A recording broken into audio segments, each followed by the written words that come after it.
morning vibe for Thursday, the 8th day of July. I said the 7th earlier. And it is the 8th day on July 2021. I'm joined also by our co-host, David Almendares. David, welcome. He's there? All right, good. Well, let's hope that if he can come in later and join us. Our special guest this morning, and all our guests on WUB are special, but we're very happy to have someone who rarely is in the media, but when he does make an appearance, it is always something that draws a lot of attention. We're honored this morning to have the Right Reverend Bishop of the Anglican Church. He is our brother, Philip Wright. And we welcome him, and we hope that you will stay tuned, because at the latter part of the program, we'll open the phone lines so that he can give any answer to questions that we may not cover in our conversation. So, welcome, my brother. Welcome. Thank you, Brother Nuri. It's a joy to be here. It's been a while. It's been some time. And you're right. I'm not, media is not my favorite place, but as I told a friend a couple of days ago when I first spoke to you, and I said, but it comes with the territory, and so one has to embrace. Indeed, indeed. Embrace it sometimes. The radical part of your congregation and the smoother parts of your congregation. That's right, that's right. I want to start off with a little bit of you, because as I said to you before we opened the conversation on air, that I could remember you as a working brother in the field. I was very surprised when you, as such a young person, was appointed bishop, because normally we think of bishops in going 50s, 60s, etc. So tell us about that time, because you, as I said, I just remembered you working in the field, in the community, and then suddenly you're the bishop. Yes, yes. I will say it's not something I expected. It's not something I wanted, but it happened. And I remember how it happened too. Our Archbishop at the time called me, I think it was a Tuesday, and he said, we had the vacancy and so on, and you know, everybody was waiting with bated breath, so to speak. Yes. He called me on a Tuesday, I remember, and he said, you know, the House of Bishops has named you, and what do you think? Well, I said, Your Grace, as we refer to I said, I really have to pray about this, and so on. So he said, okay, we'll call you back on Thursday. And you could imagine what that Wednesday was like. I remember I ran to Belmopan, so to speak, and spent the whole day just thinking, should I really, you know, with all that is going on, and there's always a challenge. Yes, yes. And, but when they called on the Thursday, obviously I said, okay, I'll give it a try. And it's been an interesting journey. It has its ups and downs, its challenges. And some days, the only thing that sustains you is this conviction that God obviously has called you to do a work. And because he has called you, he will also enable you. And so even when you reach places where you doubt yourself or even lack the confidence, you kind of lean on him, if you know what I mean. Very much so. And very much so. And that is quite sustaining. Yes. And here I am now. I am a bishop in the 50s now, so whatever you thought of bishops, I have become. Yes. I could remember, and it's so interesting. There's so many narratives about Belize that we don't appreciate. But your first cousin, yes, was also a bishop. And as I said to you earlier, as it was historical, a split between the two, where there was a Catholic on one side and the Anglican on the other side, Canterbury on one side and Rome on the other side. So your brother, Derek Wright, the late Derek Wright, who was a very good friend of mine, was a Catholic. Yeah. And please tell us about that background. Well, the Wright family, I believe, is really a Roman Catholic family. I myself would have been baptized Roman Catholic. I didn't know that until I was much older. When I was about to get confirmed and you had to produce your baptism certificate. Yes, yes. And they were looking in the Anglican files for it, and then my mom remembered, no, we took you to St. Ignatius. and so the Wright family is largely a Roman Catholic family. Interesting. But my mom is Anglican, and growing up, she started to take us to St. John's Cathedral and so on. And so, you know, eventually... The power of mothers. The power of mothers, and so eventually... But you know, at the end of the day, whatever labels we wear, you know, become insignificant when you focus on what we're about and what we're trying to achieve. And so we wear different labels for good reasons. I mean, but the labels themselves should not prevent us from achieving the common good, if you know what I mean. Yes. And whatever label it is, religious, political, racial, I think we need to reach a place where such labels matter less and the common good. It's so important to hear you say that. I was reading a post recently on Facebook where people were talking about Belmopan. Supposedly the idea in early Belmopan, the concept was to have a sort of an ecumenical approach to religion, sort of echoing what you're saying, that stay away from labels and try to find the oneness of God, even in worship. The post went on, as I was reading different reflections in the post, that it didn't last very long on the idea, you know, Anglican went their way, Methodist went their way, etc.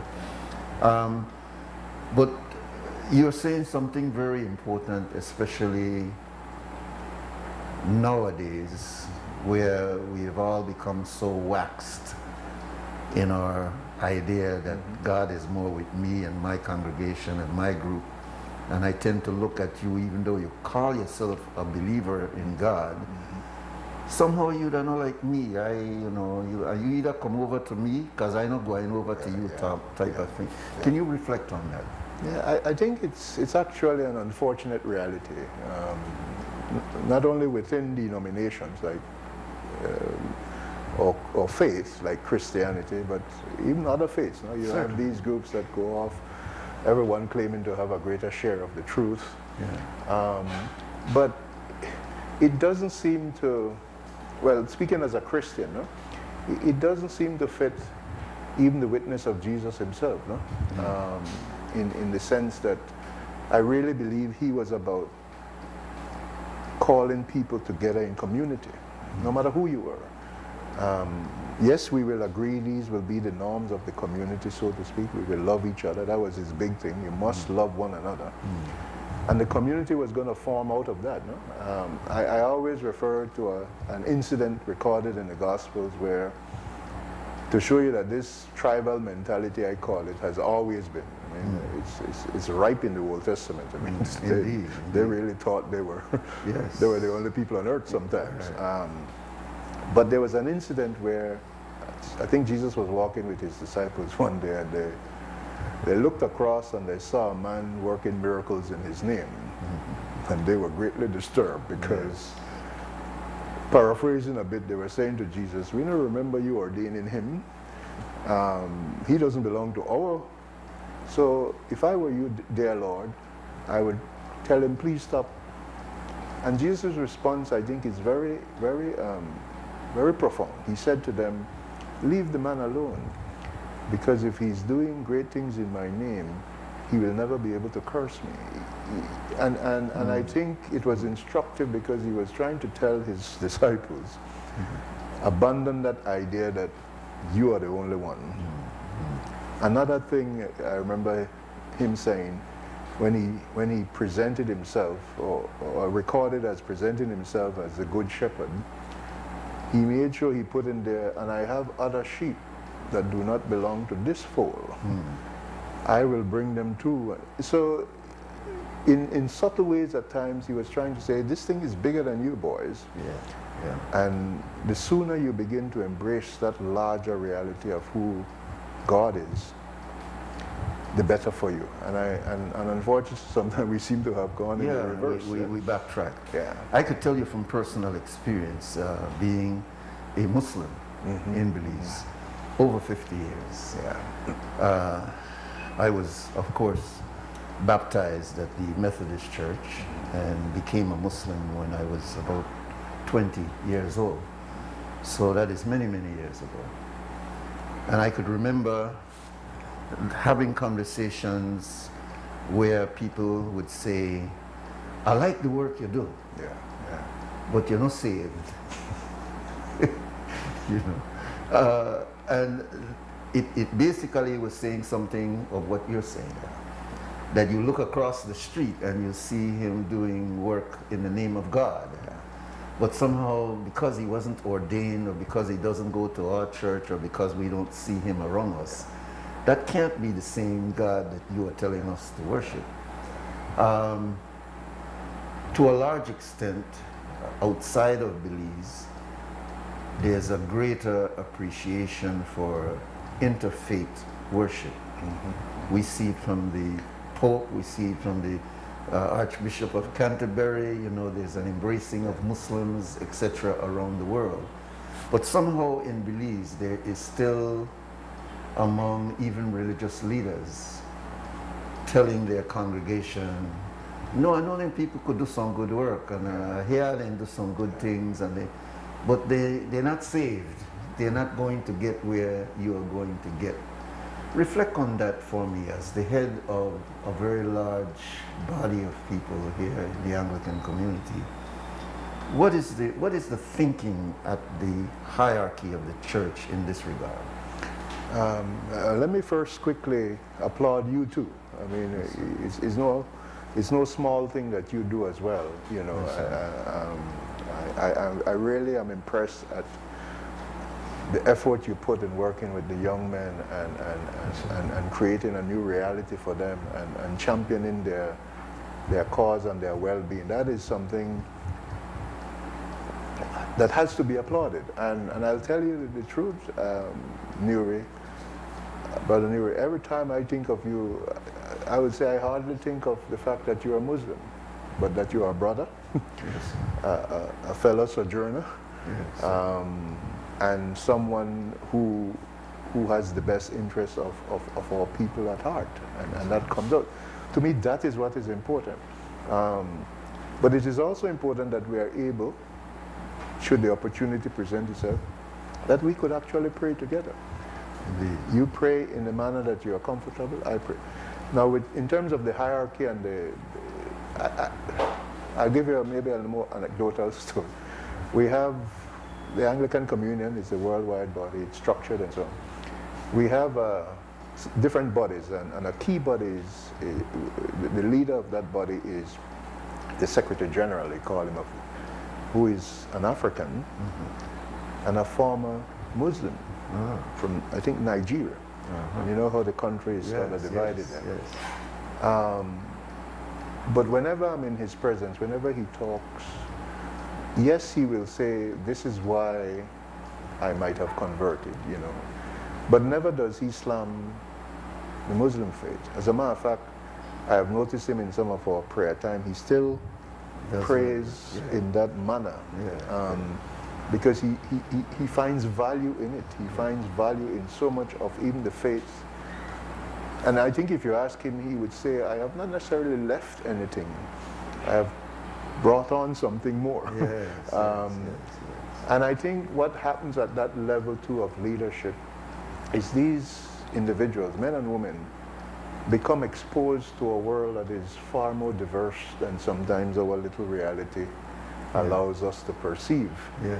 And when you begin to get exposed to a global family, it's hard to just hold on and think that you are it.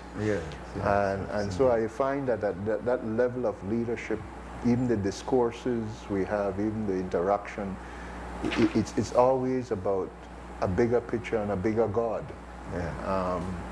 And at the end of the day, to be honest, any of us who gets up and claim we know God in totality is deceiving themselves and trying to deceive others.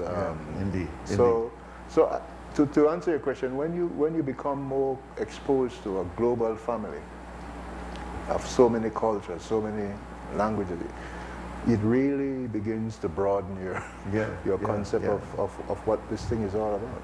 I wonder sometimes, well, I know historically, religion has always been divisive. Yeah. And it's that feeling that how can my God and your God be equal? Mine must be better, you know, and so there's an ego that comes into the very idea of religion. And I have this argument even with my Muslim brothers who sometimes feel, no, there's a gulf there, we can't cross that gulf, you know. And I've never been a slave, thank God, to that idea. I could remember as far back as 1977, we had started a group that included the Anglican canon, Blackett. Yes, I remember. He was part of it. And then we had a Methodist representative in Mr. Fox. He had not ordained at the time, but he was high up in the Methodist Church. We had Bishop Bennett from Calvary. Yes, yes. And we had from the Seventh-day Adventists, no, not Seventh-day, but he was Reverent or Captain Rayburn from the Salvation Army. And of course we had your cousin, Brother Derek, who I had to go to Bishop Huda at the time asking his permission to be. He liked the idea and he assigned Brother Derek to be there. And so the 4 or 5 of us saw that there was a moral problem in Belize.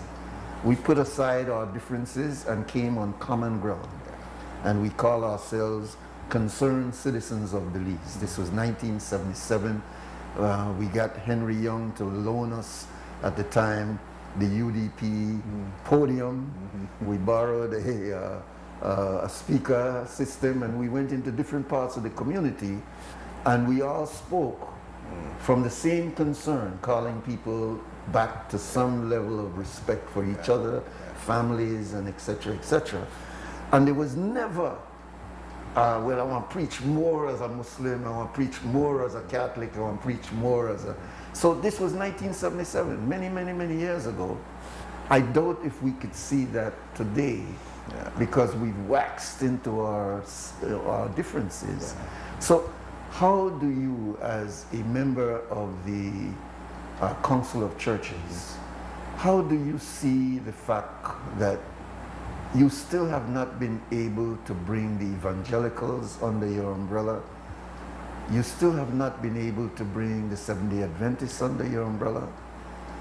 Clearly the Jehovah's Witnesses are not under your umbrella, but all of these people love Belize, love each other, and I'm sure on the road to Jericho or Jerusalem, they will all stop and be a good Samaritan, even though they're in. So how is it a difficulty in getting one umbrella, and not even to talk about Council of Churches, because I used to tell Father Wright, not Wright, Lloyd Flowers, I said, brother, why don't we not change that thing to Council of Religion so that we could be in there also, because we all have the same concerns. So how do you broaden that umbrella, Bishop, so that you could bring in those who call themselves Christian and followers of Christ, but are not under that umbrella? Yeah, it's a challenge, obviously. The fact that we have not been able to achieve it, and sometimes you feel we are going further away from the sense of unity. Again, the one we are following, some of his last words while on earth was, I pray that you will be one as the Father and I are one, because I think he saw even then But I think part of the challenge too is, let's face it, even the Holy Scripture that we have inherited, that informs our understanding of reality and ourselves and God, even in that you have this kind of tribal mentality, you know, where it's us against them. It's our God against their gods. But what I find in reading the entire witness of Scripture is, every so often there were voices, prophetic voices, that came into the midst and say, maybe we don't have this thing right, you know. Let's look at our past. There are some lessons to learn. When we went on this track, it didn't work out too good. And the prophets constantly came in, no, and tried to call the people back to a kind of unity, with varying degrees of success. Not even Jesus, you have to say, was able to fully achieve that in his time, you know.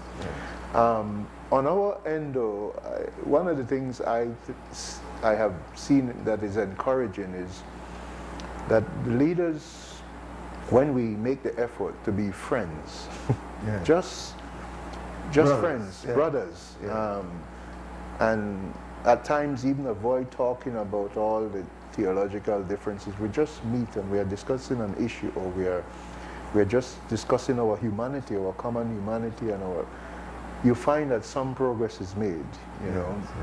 And then secondly, being able to focus on what we have in common, because there are always some things in common, you know.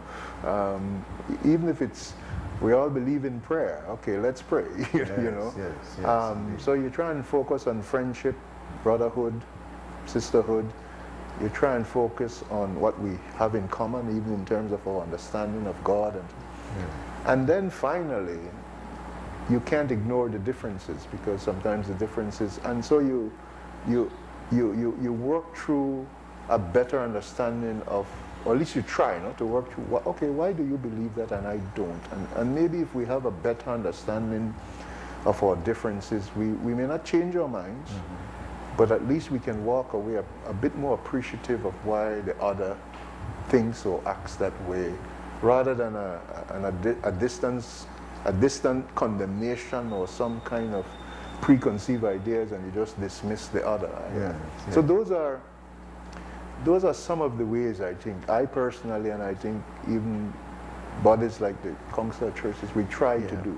Very, very enlightening, Bishop. I want to say to our callers, we're going to open up the phone lines after we've had the conversation with the Bishop, and there'll be enough time for us to entertain those questions. If you call now, you will interrupt our flow of the conversation, so please be patient. I find that one of the areas clearly of the common denominator is suffering, death, and sickness.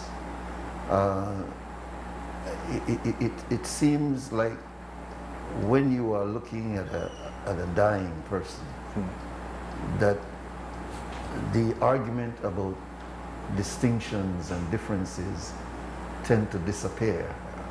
For that person really is in need of something that is not an argument anymore. It's not ideology or theology anymore. And and I guess that's why I love the Good Samaritan story so much, because that man on the road was looking for anybody who could really assist, as opposed to, are you a Pharisees, are you a Sadducees, or you... No, I was just a person who wanted to help you. Can you reflect on that aspect of finding common ground in those undeniables, like sickness, like dying, like birth, like suffering? Well, I mean, again, back to when you ask about some of the leaders of the church that operate at that global level, that is precisely the kind of thing that has brought them together in so many ways, that you will have a Jew, a Muslim, a Christian, an Orthodox praying together, visiting each other's place of worship and so on. Because at the end of the day, let's face it, Mary, there's a common human experience here. You cut me, I will bleed. I cut, and the blood won't shout Christian, or it just bleeds and it hurts. Indeed. If I insult you, you feel bad. So if we can only recognize as well, in the midst of all the things that we use to separate and divide, that at the end of the day we are human beings together, and we love, we hate, we cry, we hurt the same way. And in humility, I would say, if we can come back to that, if we can not forget that, that is part of what can draw us together. Because just this week, just this morning, before I came here, I got the word that one of our members that I've been visiting this week passed. And as you were talking just now, I can remember standing by the bedside and recognizing that life is ebbing away. But you're right, in that moment it wasn't about theology, it was just about presence. Yes.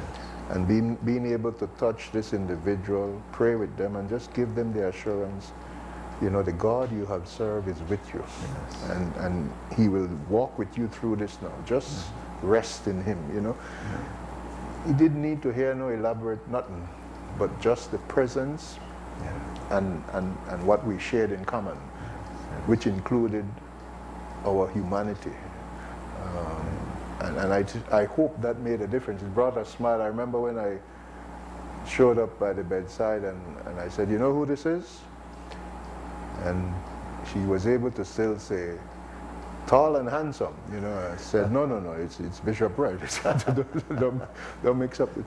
But moments like those, human moments like those, Brother Nuri, is what this thing is all about. Indeed, and if we can allow ourselves the space to experience that more often, just a common human reality, just maybe the world would be a better place. Yeah.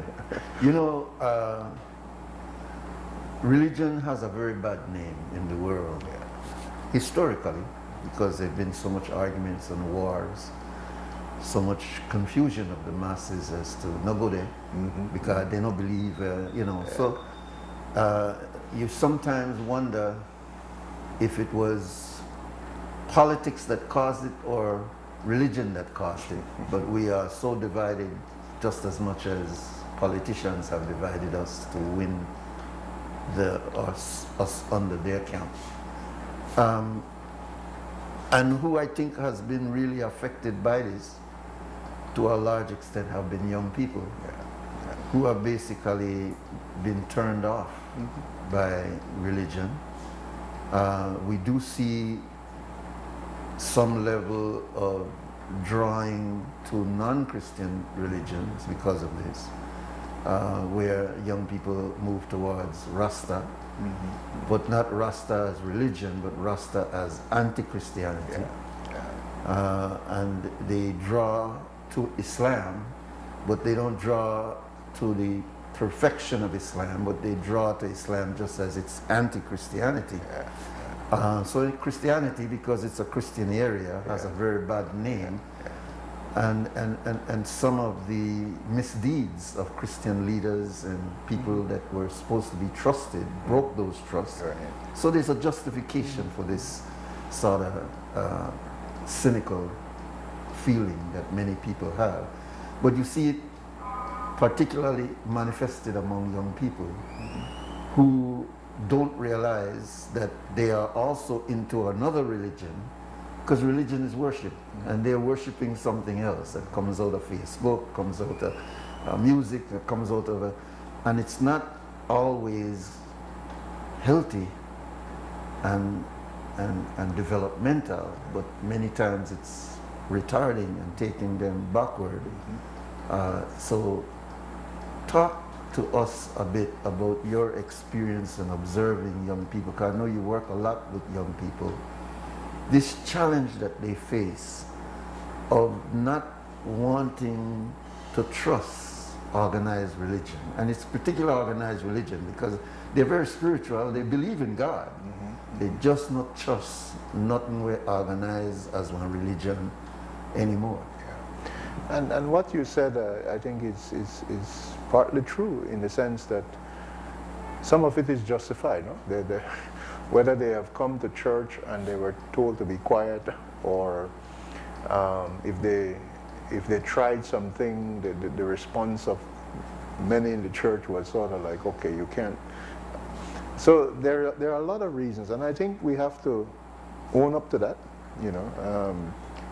At least when I do get the opportunity to speak with young people, I try to be honest, to say, yeah, the church is not a perfect institution. It is filled with, and the word they like to throw at us, of course, is hypocrites. Yes. And they would even say, and Bishop, Jesus calls some people hypocrites too. And I say, yes, it's all of that is true. But at the end of the day, I still remain convinced that the person of Jesus for us, a focus on him, and what he stood for, and what he championed, I think ought to still be attractive to a young person.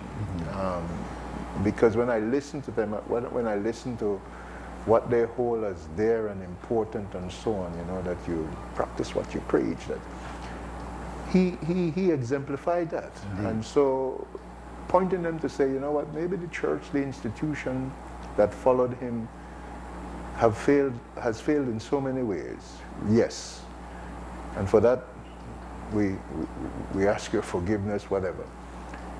But let's not take that all the way to discredit the very inspiration of all of this too, because that inspiration remains an inspiration.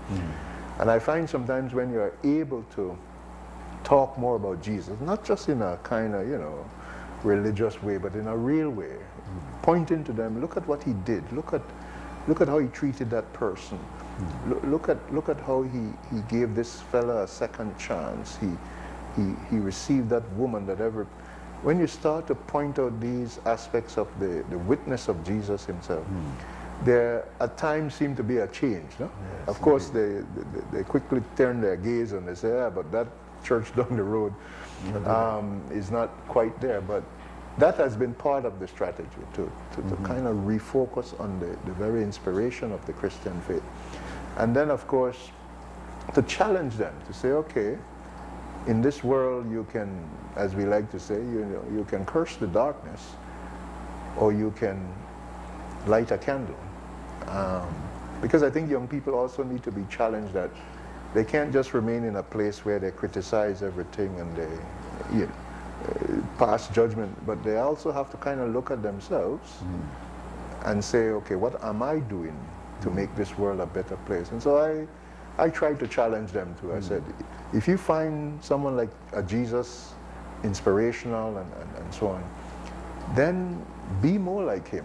Not just in the religious sense, but in a practical, how I go about my everyday life. I will try and respect people. I will try and do good.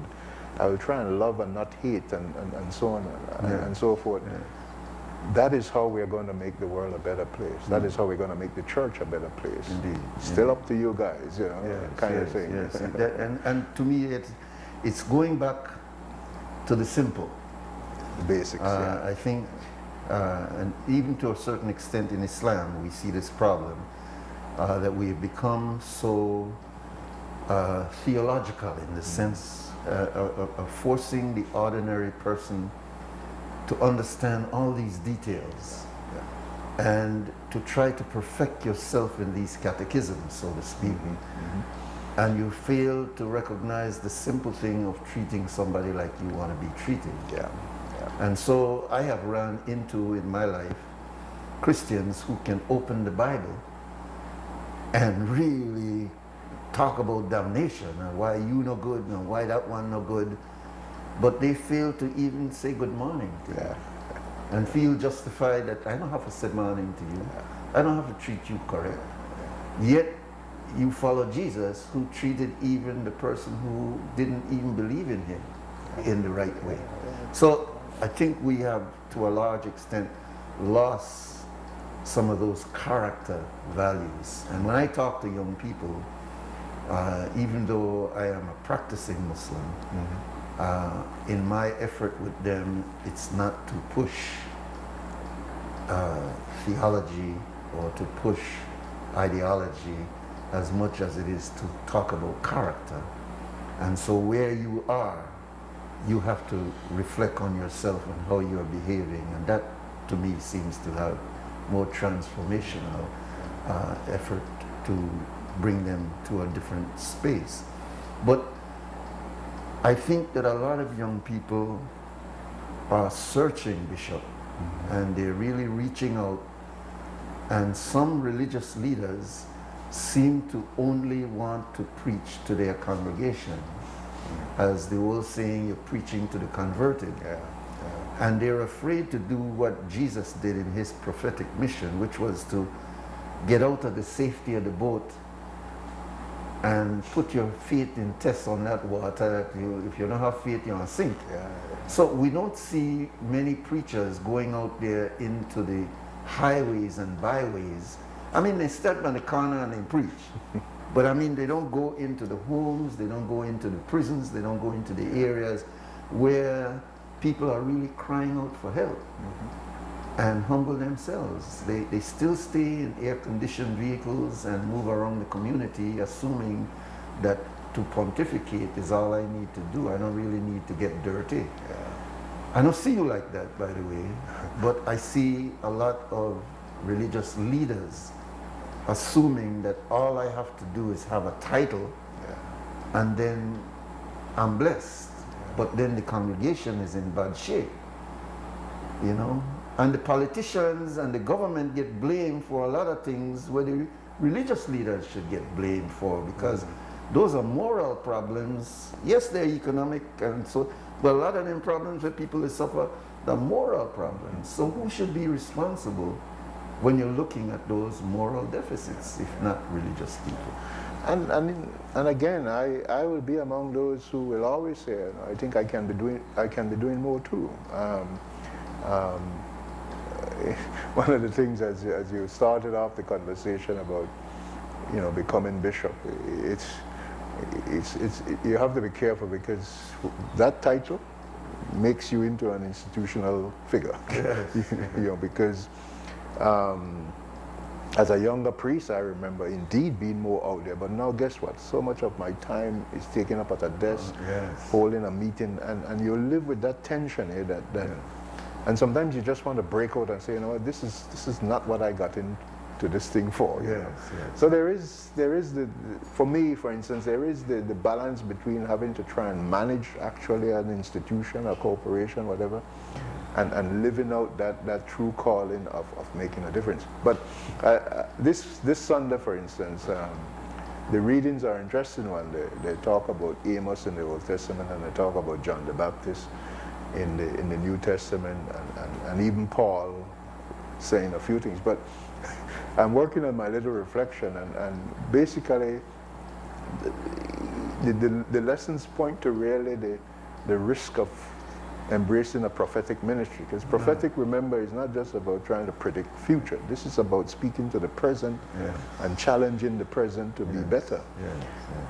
But in a lighter side, when you follow the life of an Amos or a John the Baptist or so on, the cost of being truly prophetic is either banishment, as what happened to Amos, get out of here and not come back, or you lose your head. And I worry that truest prophetic ministry of the church has been seriously compromised because of fear of banishment, or worse, losing your head, whether figuratively or literally. So there is a need for us to revisit what I would like to call the prophetic ministry, which is word and deed. It is in that community bringing hope, because that's what Jesus did too. He went to he mingled often with the people who the rest of society gave up on. And just by being present in them, and at the same time declaring, I am from the Father, and here I am with you, Doesn't that say something? I think that was his message. Very much so. Very much You know, so. if I am here with you, Yeah. doesn't that say something about the Father? And I think more of that does need to happen. Yeah, yeah. And I want to acknowledge, we're going to take our first break and then come back and continue the conversation. But before I go, I want to acknowledge a brother from your congregation, Father Flowers. Yes, yes. Who I could remember during the early days of the CYDP. Yes. He was out there. Yeah. He was so loved by those brothers that even if they were Methodists, if they died or were killed, and many were killed in that early period, they asked that Father Flowers do their funeral. Right. And so St. Mary's had funerals regularly, I remember, for gang members, because he was prophetic in that sense, that he didn't just preach the word, but he was out there in the dirt. And I respect him. I don't see much of him today, but he was walking the walk, indeed. Yeah, you're right, in many respects. And, and there again, young people identified with him. They drew to him. You see, because from their perspective, there was an authenticity there. Yes, this man is seeking to practice what he preached, you know, in that respect. And that therein lies the hope, though, ironically, that if the church can, in many respects, represent itself in that more authentic, prophetic role, that's attractive. It has its own attraction. I believe so. I believe so. And there was another one, a Catholic now, named Dick Pearl, who was also, you know, riding bicycle runs, always in the areas. So they were points of light. Exactly. You know, that young priests and young persons need to reflect on nowadays. And I say this also to my Muslim community. That we're too much in the masjid, in the mosque, thinking, come to me and you'll be saved, rather than recognizing that Prophet Muhammad, peace be on him, did not call people to a masjid. He was out and trying to deal with people. So the same dilemma that you see in the Christian church, we also see it in the Muslims that believe that you ought not to be outside as much as they need to come to you, and it's a gross mistake in my opinion. You know, the conversation thus far is certainly, from my end, proving to be just what we wanted to achieve today, and that is to hear from the societies are divided into political leaders, and as Mose was saying, I think on Tuesday, there are certain leaders in the society. We have business leaders who have an influence on people. We have political leaders who have an influence on people. And we have religious leaders who originally, even before the political and the business, had the greatest influence on people. Again, I said, give us a little while and you will call and we will entertain all these calls to Bishop Wright. But at this point, we want to continue our conversation with him. We are not going to take any calls right now, Anthony. We're not going to take any calls until we have completed the conversation with Bishop Wright, and then we'll give enough time in the program for us to have conversations. I want to go to COVID, because that's where we really see now religion in its most practical form, because whether you're a Catholic, an Anglican, a Muslim, a Jehovah's Witness, whether you're a Buddhist, whether you're a Jew, it makes no difference when it comes to Rona. Rona wants all of our lungs and will kill us all, regardless to what our confession of faith is or what our political beliefs are, regardless to whether we're male, female, whether we're from Krukisako or whether we're from Trial Farm. It don't make no difference. We will die from this virus.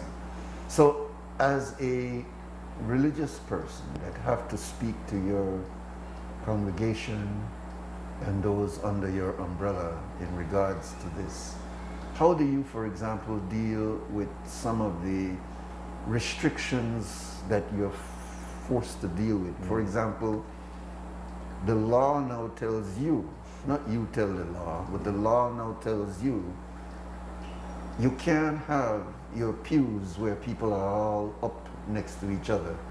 You now have to separate your people in your pews. You have to extend it so that you're maintaining that social distance. How do you reflect on that, Bishop? Well, there has to be the application of some common sense here too, and science, and I can speak most for my side of the fence, so to speak, and something I'm particularly happy about, that at least the Anglican Church has often made an effort, for instance, to respect science. So we are part of lobby groups for climate change. We're not going to shy away from those issues. We even push it sometimes into the truly controversial, no? Whether you're talking about sexual orientation, all those sort of things. But I think it's because we are willing to listen to science. We are willing to say, okay, we may have religious convictions, but those also have to be balanced a bit with what science says. I say that to say that it's a bit sad that we're where we are, you know, because, and I say that too because, let's face it, church in this country and in so many other countries is always that place, at least the building, no? Was always a place where people could come together. It wasn't just to sing hymns and say prayers, you know, it was also, I looked at people, how they catch up with each other, you know, and they talk about their week, a long time no see you. And that has suddenly been taken away from many, especially the elderly, who, you know, we've been telling for a long time now, for some months now, don't come out because you're among the most vulnerable and so on. So it has taken away a major aspect of what we do as a religious community, as a faith community. And that makes me personally sad too, you know. But at the same time, I balance that now with, listen, if we're going to overcome this thing, if we're going to get back to that very normal, so to speak, that we long for, we need to do what is right. And part of that is we need to observe the distancing, we need to wear the mask, check the numbers, all those sorts. So for us, and for me, I really don't have a problem. Now, sometimes you wonder, you know, if it goes too far. I talking to some of my colleagues the other day, and it was interesting because for some time we wanted to lobby to be recognized as frontline workers because we are still going into the hospitals to pray for people, and you get called out. So we're out there, you know. But now they've included us as frontliners. It comes with some sort of restrictions out there saying get vaccinated or you have to get tested and so on. And some people are struggling with that, obviously, as to whether or not that has gone too far. Now, I have been vaccinated. I fully vaccinated, and I have encouraged all the clergy to get vaccinated. Even before this recent SI, because I say to them, listen, we are in the public arena. We are conducting services. We are inevitably mingling with people. When we give communion, we are creating another point of contact. It's so important that we wear our masks, wash our hands, do our best to keep our distance. In a sense, embrace the fact that we are role models. We are influencers, and people look to us to get a sense of, okay, what next? What should I do? And we need to embrace that role given to us with humility and with a tremendous sense of responsibility and obligation to others. And it's from that I said, let's do what we can do to make this, to help us to get over this thing and make this thing better. And I really don't have a problem saying that to any of my colleagues or any who exercise leadership in the church at this point in time. I'm going to come back again to vaccination because I think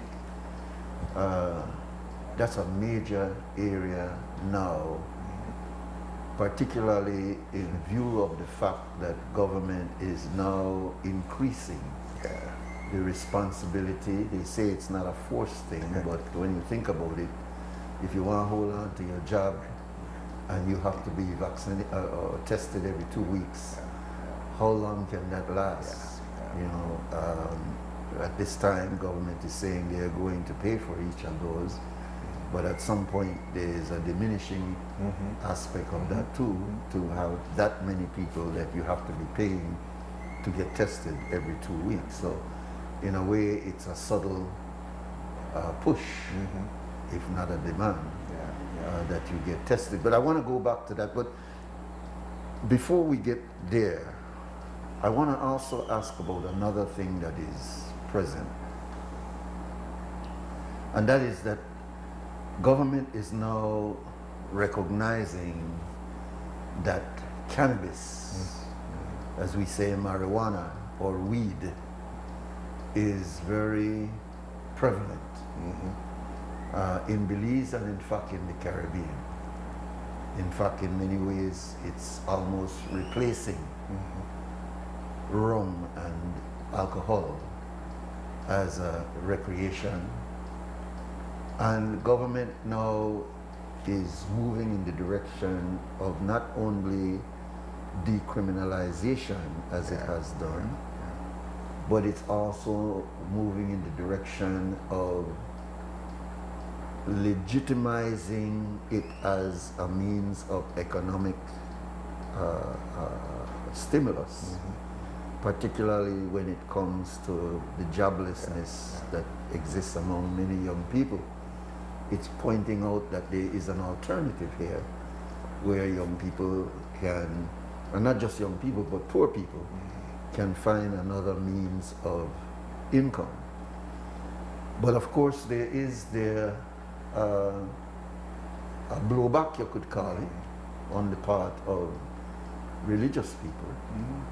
It seems to be narrowed down to a certain section of the religious community, but there are others who feel that why are we going in this direction?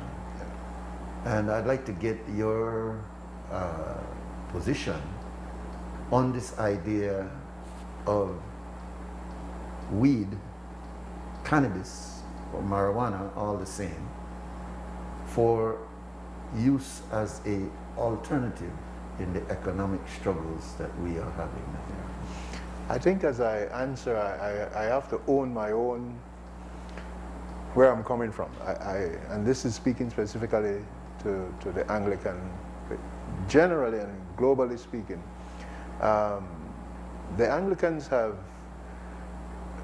leaned towards medicinal marijuana, and I read an article that even prepared to invest in that part of it. We still struggle with the kind of recreational side of it. And I can maybe offer some reasons for that as well. So again, listening to science, listen to the arguments for and against. As a church, we have said, you know, it's worth looking at the medicinal good of this thing. And there, you know, there's evidence, maybe not always conclusive, but there are evidence. The recreational thing, we struggle with a bit more in the sense that how will that be regulated? How do you put in place the kind of restrictions or boundaries, monitoring and so on, and the inevitable side effects sometimes that may come from abuse. And so the church has a bit of caution there. Specific to the issue too, though, is I sometimes wonder, and I picked this up from some articles, whether the kind of binary option between prohibition and commercializing, or I sometimes wonder if those are the only two options that we must, because what I see sometimes in the middle is really a range of, not options necessarily, but things to consider as well. I listened to the debate, and it seemed as though it's either about prohibiting or legalizing for profit or something like that. And I do struggle with whether or not those are the only options there. And my little reading on the subject and so on has really begun to broaden the conversation in my mind as well. And I'm not trying to just stay on the fence here, but I'm saying that I always worry when we narrow these very important issues as far as our flourishing as a society and a people is concerned, to just talk shop or just little phrases we're going to throw it. For instance, I even listen to political leaders quickly put out there, this will help the young people. And I say, okay, you're thinking solely in terms of economic opportunities, but are we sufficiently attending to some of the other issues? You know, so, and when you say that, it's not that you're saying no to something, absolutely. You're saying, let's go slower than this looks like. What am I talking about too? I think about things like the commercial side of it. I remember reading a thing with alcohol, and I don't know if it's true, you know, people think, but someone was saying for every $1 gain from taxation and so on from alcohol, you can end up spending $10 dealing with the consequences of abuse. And so that needs to be a part of the conversation. The other thing is, when you talk about profit and non-profit, who regulates that? There might be an expected return from taxing and so on. But what if there is a kind of downturn in that? So you don't get the profits you were hoping for, but then you have all these sad side effects. Are we thinking about that? I think about things like, what is the real purpose? Is it for economic gain? Is it to try and stamp out the black, you know, I don't like to use the word, but the illicit side of it? Is it a real concern for the health of society? For me and for many others, my colleagues too, the hesitation to just give a sort of full endorsement comes from recognizing that side of things too, that what might be economic gain here might come with a lot of other issues that could nullify, if you will, whatever economic gain. And I think we have to have an honest conversation about that too, no?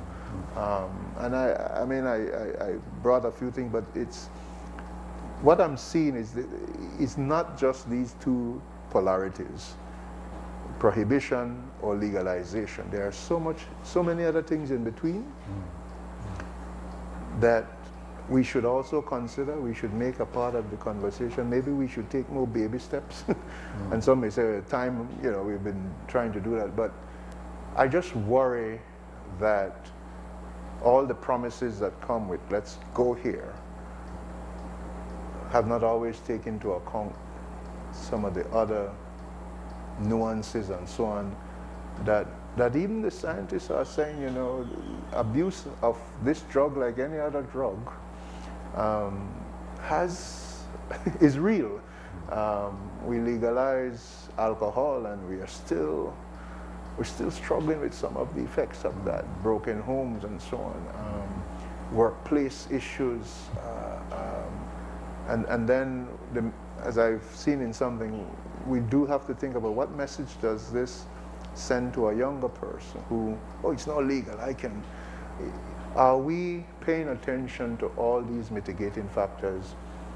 And I personally would want to hear more about how we're going to approach those things for me to be more comfortable with just saying, okay, we're going to legalize this thing. And let's face it too, we know of the inequalities and the inconsistencies of even regulated stuff. And the song that is being sung is, oh, it will help the young black man. And then if you go for a big commercialization, they will be squeezed out too. You know? The man goes and plants his big farm, and you know, it's not as simple as yes or no for me. And I know sometimes that sounds like you don't want to commit to a side, but I don't want to commit if I'm not fully comfortable too with some of the other factors that I am paying attention to. I want to go back, and this will be our last question, and then we'll open the phone lines after the break, because we've gotten several calls coming in, and I thank you very much, callers, for being patient. I know you want to join the conversation, but we do want to give the bishop an opportunity to ventilate, as he has done and has been doing. I want to go back to the vaccine from a religious perspective this time, because we saw the incident in Shipyard where the Mennonite church actually had to have the police go in. And in fact, the pastor was arrested because of his violation of the regulations. And we've seen again down in South, in Midway and some of these other villages, that in fact it was the religious communities that were being told, no worry about no virus this time. You know, get into that, you could take off your mask because this is a one conspiracy, then a try game. And then I've even had some of my Muslim brothers that have said to me after I told them that I took the vaccine, "Well, you do that for, you don't realize this the one conspiracy, and then bring in Bill Gates, and then bring in the vaccine and this." So there is, in fact, a hesitancy that is coming out of the religious community to tell those people that this is a big conspiracy. Yeah. Remember Tuskegee? Yeah. Remember what they do to we? Remember how they push AIDS in Africa? And so the people who depend on these opinion leaders are in fact hesitant to be vaccinated. Yeah. And then there are people who, for health reasons, believe that I don't need the vaccine. You know, I do my exercise, I eat right, I think right, this thing, I have a natural immunity to this thing. And here we are with some people that are literally hesitant and untrustworthy of the process. And then they don't trust whether or not PUP, UDP, I don't know where Johnny and then got in mind, and then they shove this thing pan we, and now then they tell we that, you know, you either get a vaccine or you're going to get fired. And then I've heard also, to go even further, that there is contemplating what you call vaccine passport. Yeah. That if you can't show that you've been vaccinated, you can't fly up on my plane. So, Bishop, I want you to reflect broadly now on this idea of the fear that some people have about being vaccinated, and on the other side of you using these poll thoughts. On one side they are saying, I don't trust this vaccine, and I don't take the vaccine for a number of reasons.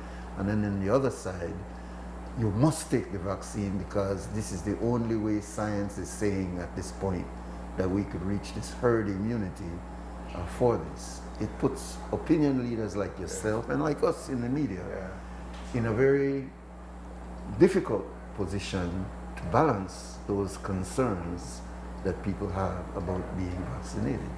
Yeah, and like with many conspiracy theories, if we want to dismiss some of it as that, it's very difficult to overcome, because even attempts to correct the error is seen as further proof of the conspiracy. You know, so it's a challenge.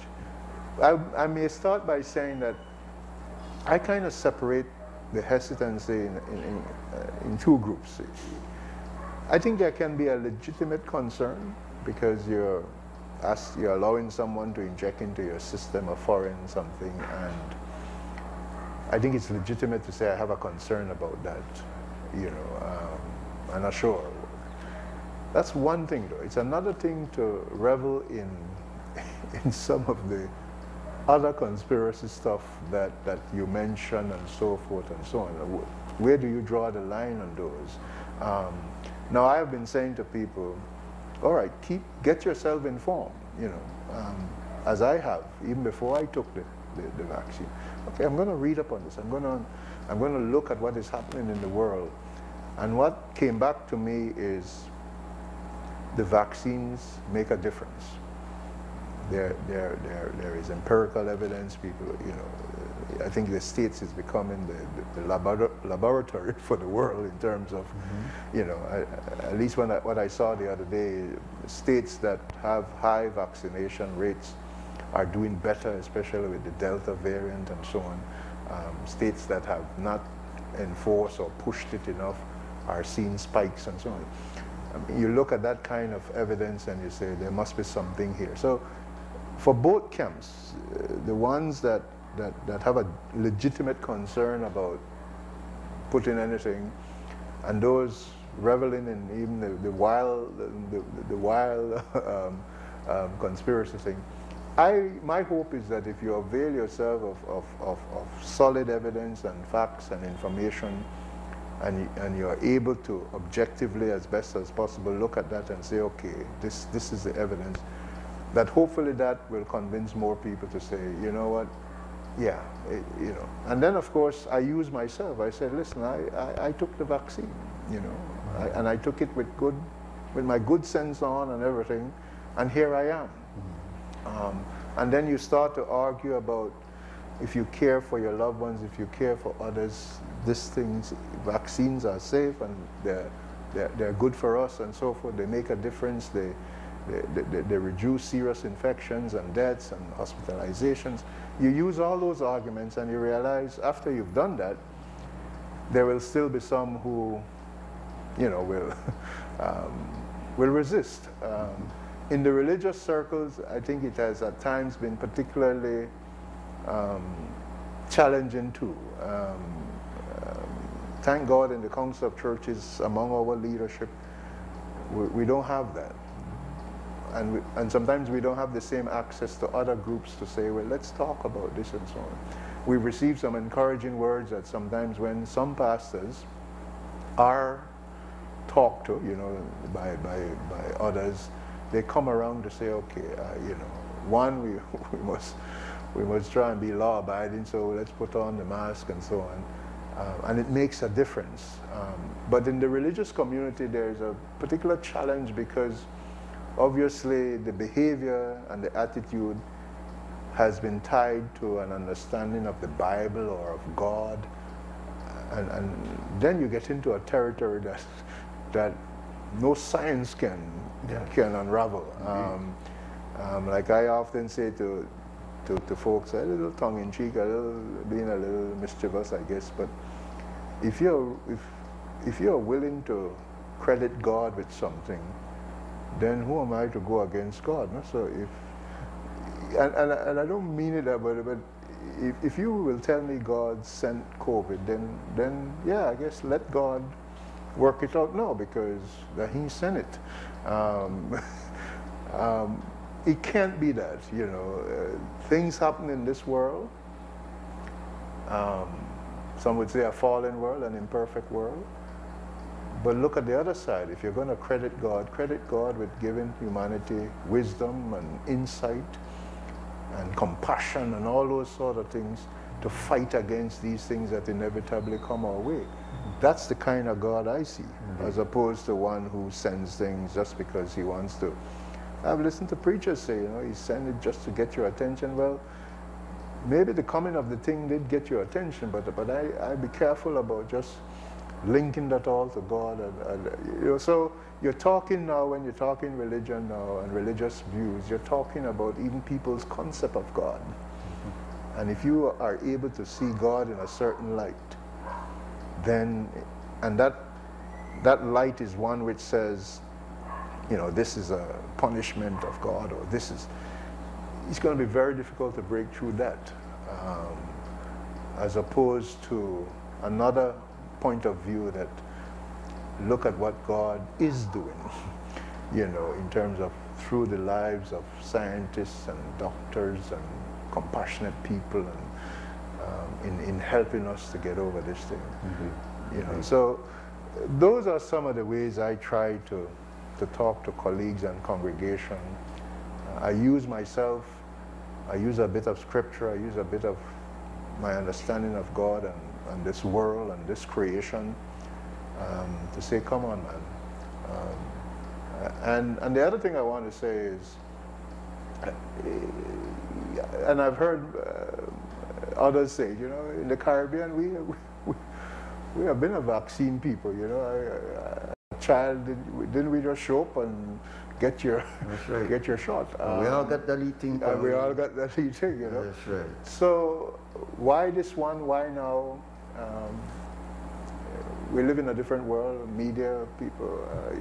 I sit on a committee, and every now and again they share a Facebook posting or something, and it does get you vexed sometimes, because you know what people peddle and see, and of course when you dabble in conspiracy theory, and even when you seek the truth, you go for what supports your position, right? Yes, and yes.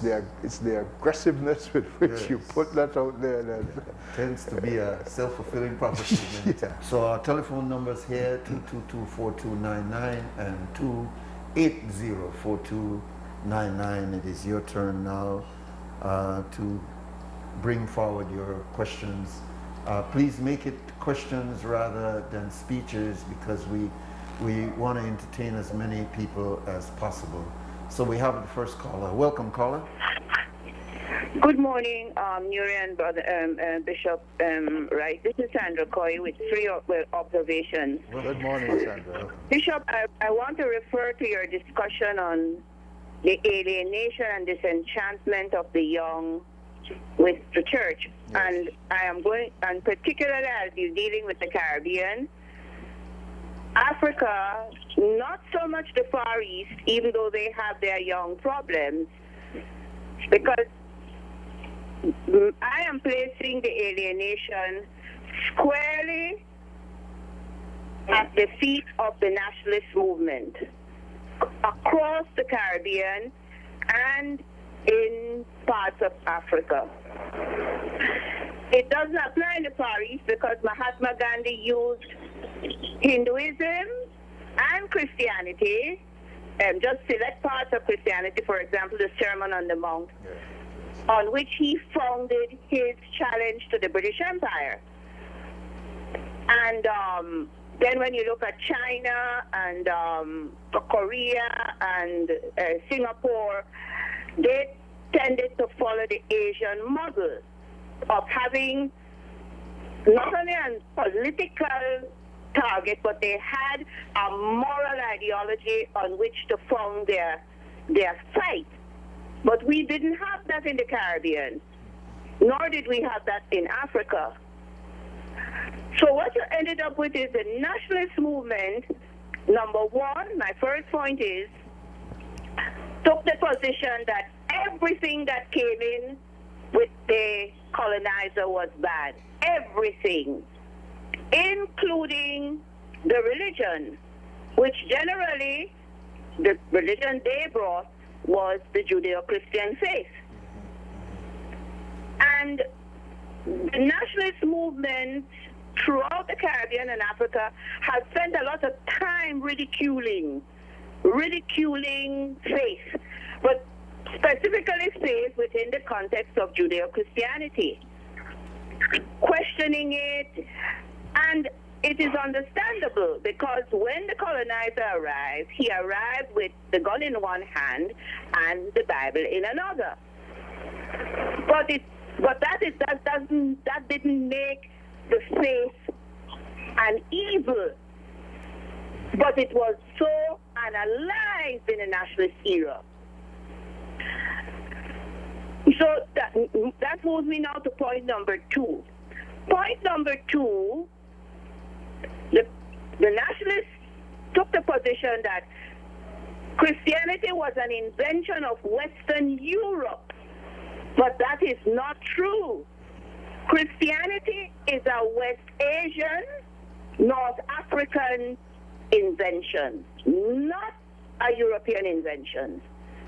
When you study the rise of Christianity, it emerged as a revolutionary structure against Roman domination, would spread throughout the Near East into places like Greece and all across North Africa, to the point that the early church fathers, for example, St. Augustine, was a North African. And to this day, the oldest Christian communities are in Africa, North Africa, and in the Near East. It wouldn't be until about 300 to 400 years later that Christianity would become a state religion under the Romans. And throughout those early years, Christianity wasn't spread with a sword.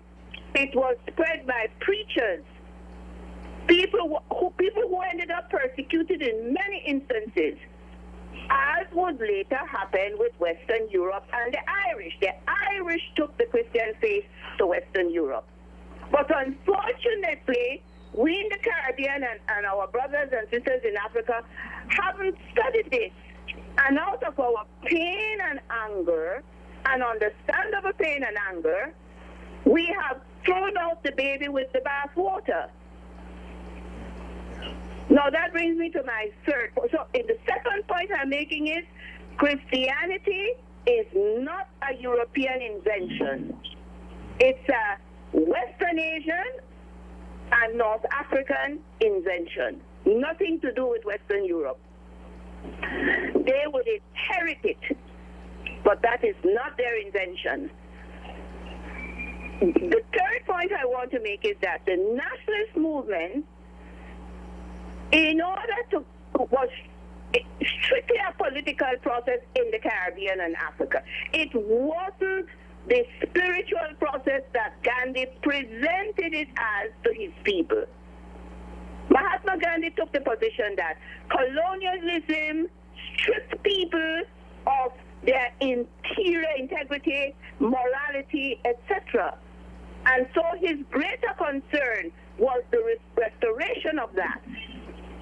But not so in the Caribbean. Rather, in the Caribbean, it was strictly political.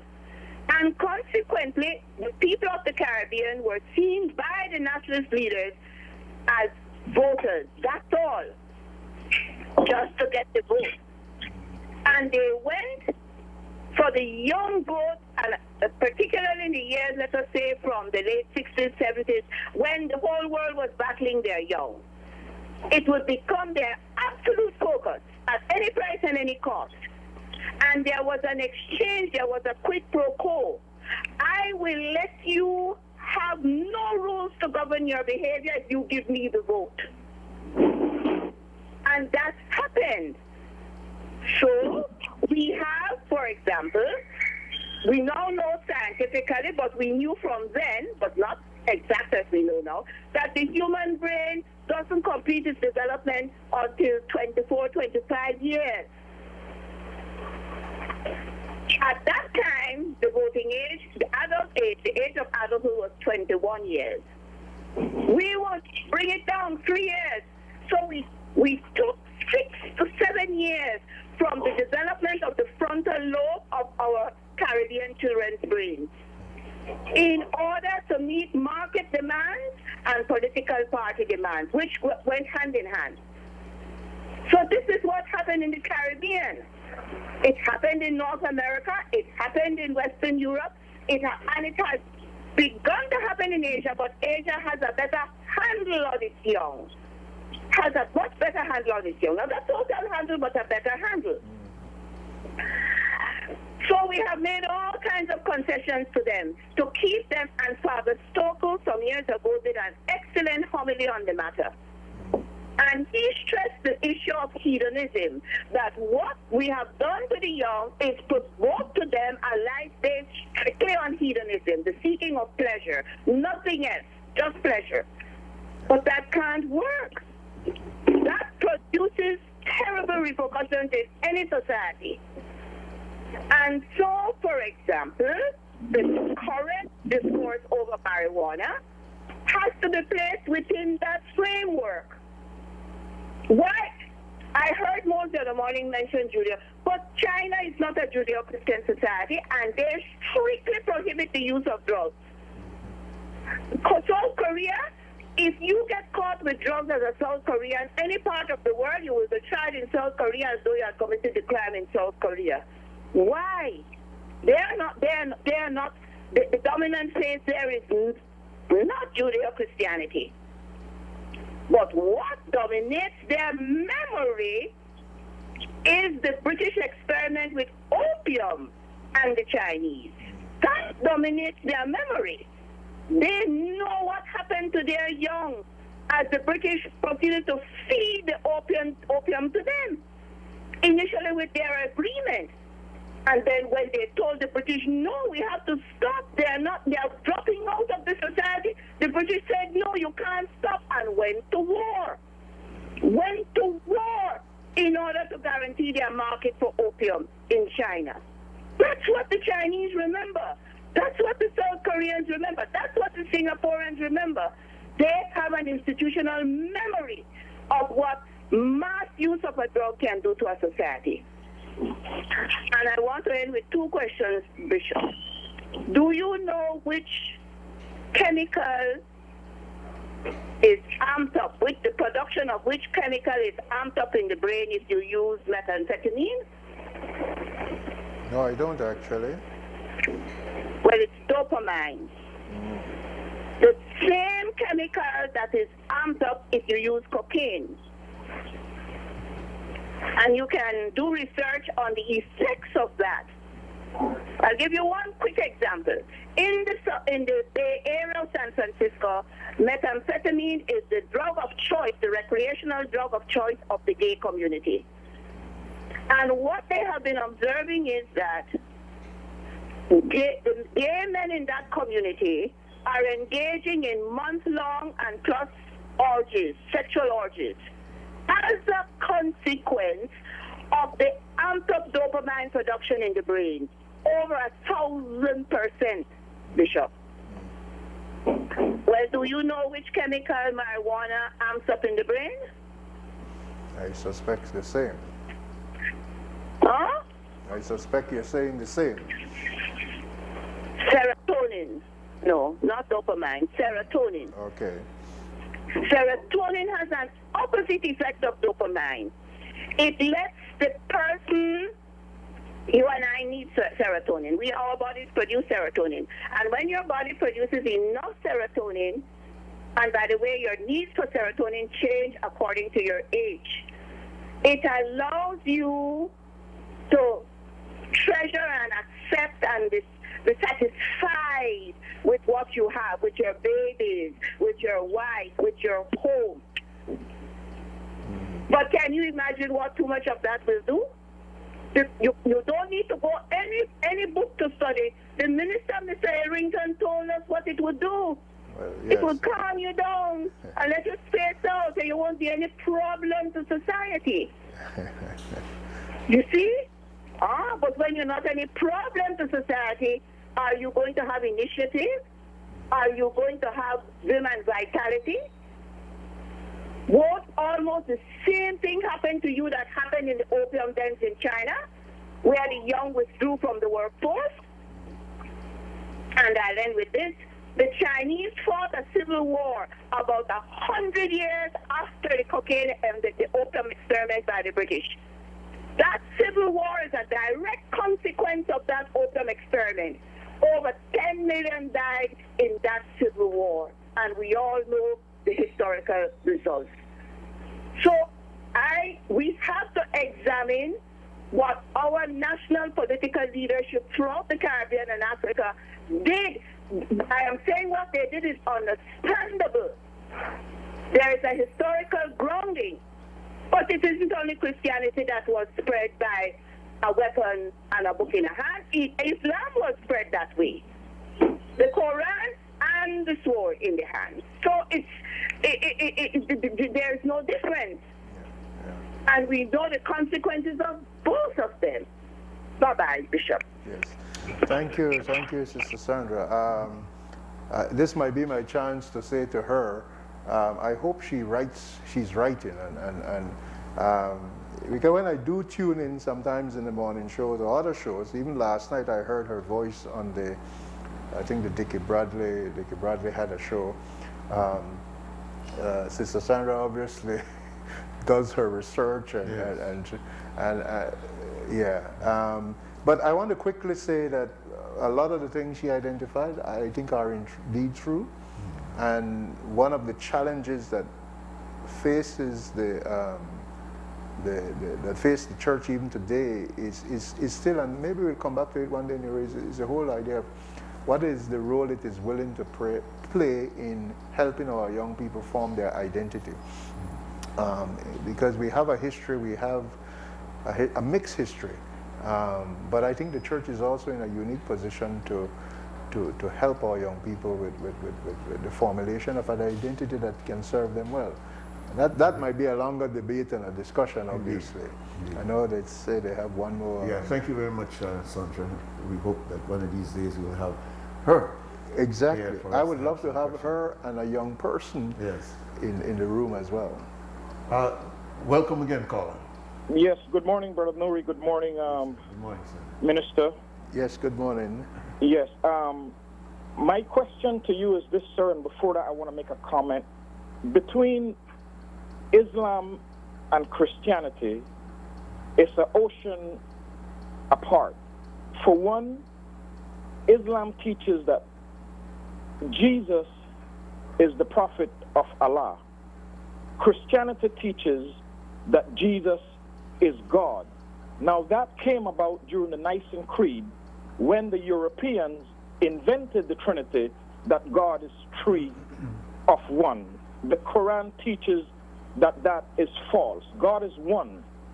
So to compare Christianity and Islam, it is a no-no, first of all. And my second question to you, or my question to you now, Minister, is this. We know the lands of Palestine is in North Africa, from which the prophet Jesus came. Why is it today, with all of the technology and all of the history that is at our fingertip, why cannot your church teach the true history of the prophet Jesus, that he is not a European and he is not God? This is the issue why so many young people is turning away from the churches, because they refuse to teach the true nature to African people, Maya people, and other people. You are concealing the truth from the people either willingly or you don't know. I would love to hear your response to that. Thank you. All right, sir. Okay. We have one more call. Welcome, caller. Hello? Yes, sir. Greetings, Belize. Brother Bishop Philip Wright, Brother Nuri. Yes, sir. Good morning. Unlike Sister Sandra Curry, I'm not a historian. I'm a futurologist. Okay. I was influenced by a book I read in 1978 called Future Shock, written by a guy called Admiral Toffler, who was predicting what was going to happen when the industrial age turned into the age of information where we are, where I was taught by the Bible that it'd be the age of enlightenment. I was fortunate to grow up having experienced multiple religions. I grew up as a Catholic. I was baptized as a Catholic, but most of my friends were Anglicans. I got a scholarship to go to a Methodist university. But while I was abroad and through my travels, most of the people I stayed with when I needed somewhere to stay and to find my resting place were Muslims. All right, like Brother Babatunji in New Orleans. Different people. But what happened is that all these situations I found out all these people were positive. The whole thing, it was a positive energy and it's a discipline. It's a discipline, and I think I found myself spiritually. Like they said, there's the Father, the Son, and the Holy Spirit. And I believe, if I was religious, to tell you the truth, I believe that I would be Muslim. That's where most of my influence, my way of thinking came from, Islam, which is peace. All right? And I'm listening to the conversation with you guys, and I'm really enjoying it. I haven't been to church in a long time, but, oh, man, this morning is awesome. And I have been working with these kids for over 4 decades now. I dedicated my life after I read that book. As a matter of fact, my program is called Future Shock, and I work with kids going through adolescence, where I found in Belize, like I had observed, that where that through adolescence is where these kids have the most problem, where parental guidance has a struggle against peer pressure. And most of these young men don't have a father. Their fathers are either dead, they're in jail, or they're what they call gangster dad. After they make the picnic, they go about their business. All right? So, and I've become sort of like a father figure for most of these kids, working with them with their schoolwork and their self-esteem, because a lot, like they say, we are talking about over 52% of the country living below the poverty rate, but there's also over 50% of the youth that have mental challenges that are not being addressed. And they have no sense of value, they have no inner discipline. And I've been going through this, and my thing is with the church, right? I think the churches, and Brother Noor said, right, with like what Brother Noor has been doing, Father Flowers, and Big Father Flowers, the Anglican, and Brother Big Pearl, the Jesuit, is applied energy. Not these kids, their attention span is short. They even their thought of a lifespan. Their peers are falling around them in the early 20s, so they don't expect to come off the calendar like we expect to go 3, 4, and 10. And what you find is in their thought process, they won't listen to us talking about Jesus and Amos and Paul and trying to describe who these guys are. I think we should just stick to the message. This is applied energy. This is love thy neighbor as thy brother. And to quote Bishop Philip Wright this morning, humanity, the space, and the common reality. Which I always, when I say it, I say heredity and the environment will you do to your spirituality. And that is what's going on with these kids. It's basically, where is my God? Like you said, they're searching. And you got to realize when stuff like Brother Noor, Father Flowers, Big Pearl, and others have been doing in the street is applied energy, which is not about the message. It's about the message and not the messenger. These kids they don't relate to Jesus. For example, when you believe you say to God, you say Jesus Christ.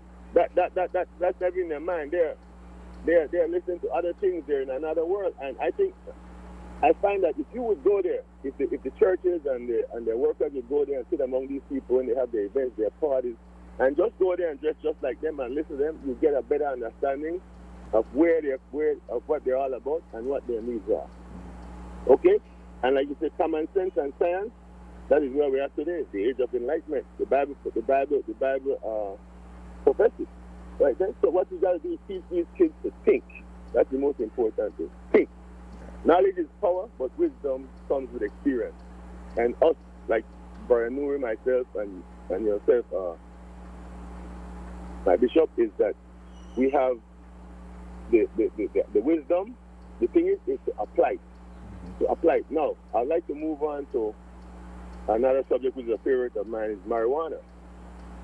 I was listening to Sister Sandra Cowie just now, the serotonin and the dopamine.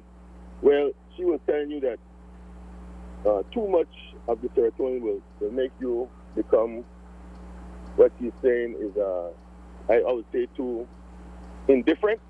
Mm-hmm. And I've found for myself, I've been smoking marijuana over 40 years, and it's not as much recreational or as medicinal, even though I didn't know it. And when I first started smoking, I thought there was something wrong with it. I even had some guilt feeling, kind of like when I drank alcohol or if you use cocaine or any of those other drugs.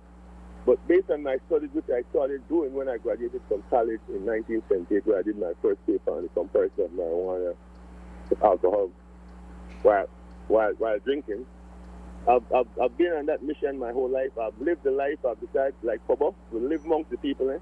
You know, I've been incarcerated 7 times. I've been in that environment. I could have another choice, like the learned Michael Young, God bless the dead one, told me, say, police can be anybody who you want to be. But I choose to be me. And what I find is that I've been smoking marijuana, but I've been working with these kids and the learned Bishop Wright with 20 Cent Home Builders, where he was a friend of mine because at that time, because he was a handsome young gentleman and the owner of the team was Harry Pilgrim, and he had a beautiful young sister. who I think saw that he was a handsome young man. He became a happy home builder. But I don't think it was because of full of light burn basketball skills. Bishop, could you answer that question for me, please? You're diving into a tricky territory there. Anyway, enough respect, my brother. I had to drop that one in when I was hearing the conversation earlier. You know? Yes. Anyway. We're running out of time, though, Polo. I will just give me. I didn't want 10 minutes like Sandra Cowell. Just give me 2 more. Yeah. Make I wrap it up. And so, my thing is that I've been doing this with Future Shock. I've got the most energetic player on the basketball court, and right now I wish I was a matrix where I could cover more ground. Like the Jesuits taught, the Jesuit concept of God is here, there, and everywhere. Yeah. Now, one more thing, the vaccine. My third, Sandra Cowell, this is my third thing to talk about. The vaccine, my doctor told me that he won't take, the only reason he took the vaccine because of his job. This is my personal doctor. I have had a relationship with a world top toxicologist for over a decade. And he told me that something, he didn't tell me it was going to be called COVID-19, but he told me something was coming.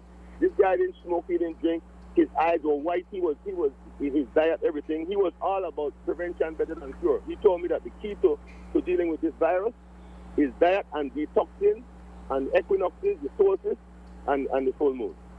Believe, remember, God is here, there, and everywhere. Like I was studying religion and a Shiite, their concept was that if there is but one God, then we are all brothers and sisters searching for Father who art in heaven. Let there be light. Peace be with you, believe. Gentlemen, have a nice day. Thank you very much. Thank you very much, brother. We have to end the calls there. We're way out of time, and we have just enough time to give Bishop Wright some final thoughts if you want to reflect on the questions or just make your final comment. Yeah, I think obviously the issues raised will take a long time, but the caller that mentioned about the teaching of the church on the Trinity as a reason why young people may be not interested. I obviously will not buy into that and to place the concept of the Trinity all the way into Europe from the 1st century, shortly after Jesus' death and departure, if you will, the topic became a ripe topic with the influence of the Greeks and Gnosticism and all those sort of things.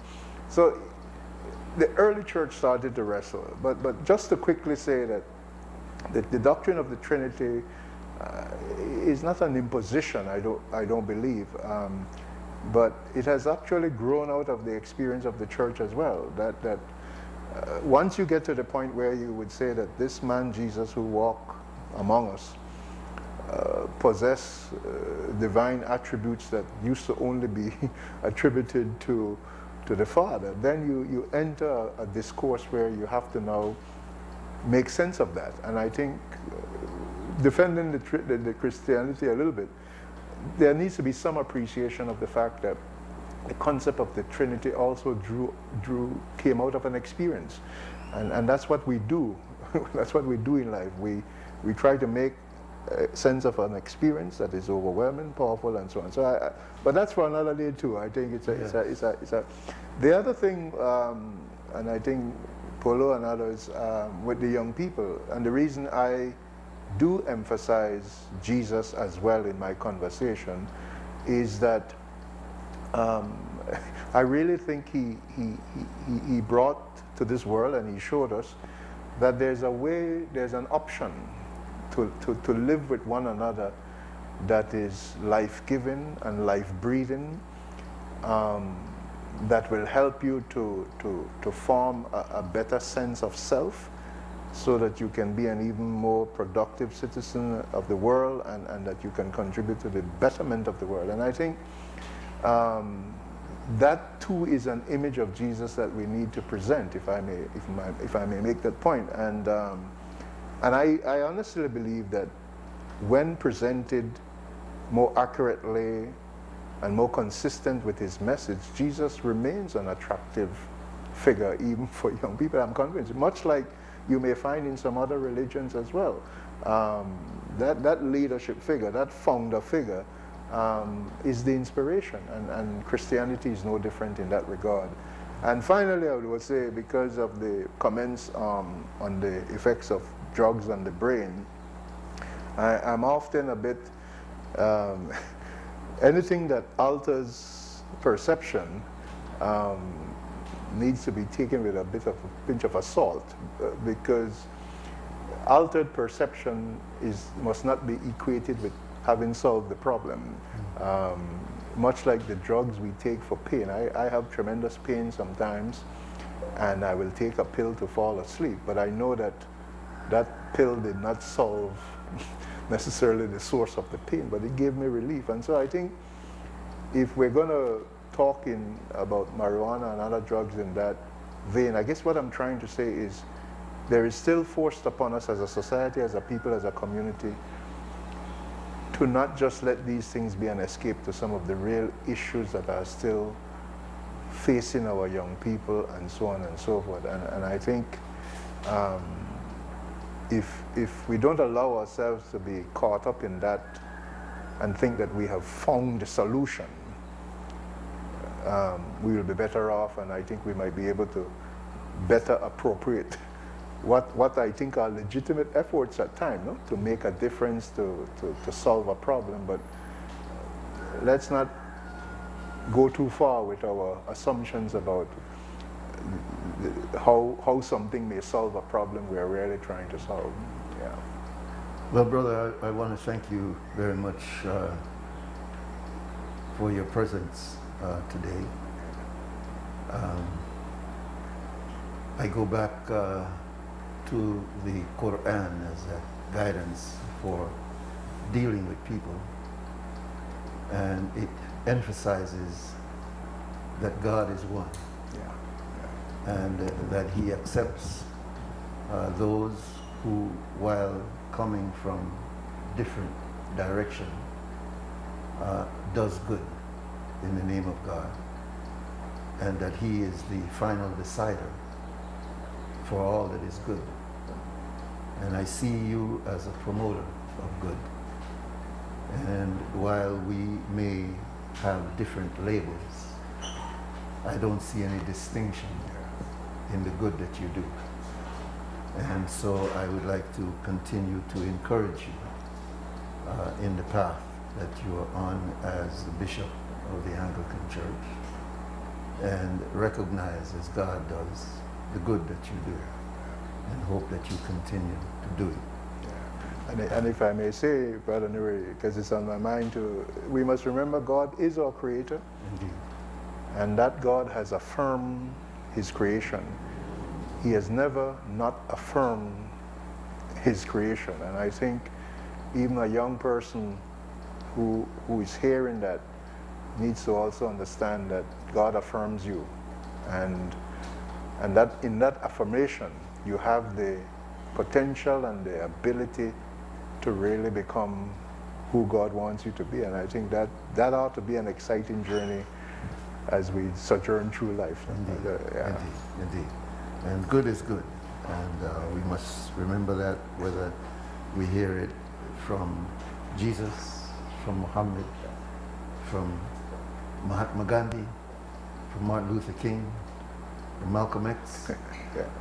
Good is good, and truth is truth. I was just going to say that Let truth us is not, truth. Be caught up in all these dialectic arguments that will keep us forever arguing with each other because we think we are always right.